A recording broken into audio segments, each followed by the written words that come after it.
জেরুজালেমকে রাজধানী করে একটি স্বাধীন ফিলিস্তিনি রাষ্ট্র প্রতিষ্ঠার অধিকারকে রক্ষা করবে।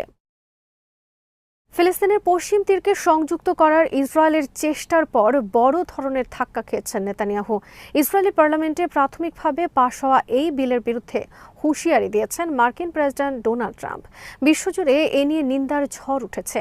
সমালোচনা ও হুঁশিয়ারির মুখে শেষ পর্যন্ত ইসরায়েলি প্রধানমন্ত্রী তার ক্ষমতাসীন জোটকে এই বিল স্থগিত করার নির্দেশ দিয়েছেন।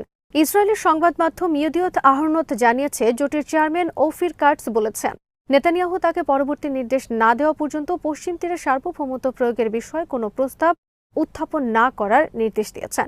বুধবার ইসরায়েলি পার্লামেন্ট পশ্চিম তীর ও মা আলে আদুমিম বসতিতে সংযুক্ত করার জন্য দুটি বিল প্রাথমিকভাবে অনুমোদন করে। আইনে পরিণত হওয়ার জন্য উভয় খসড়াকে আরও 3 দফা অনুমোদন পেতে হবে। এই পদক্ষেপের পর মার্কিন প্রেসিডেন্ট ডোনাল্ড ট্রাম্প ইসরায়েলকে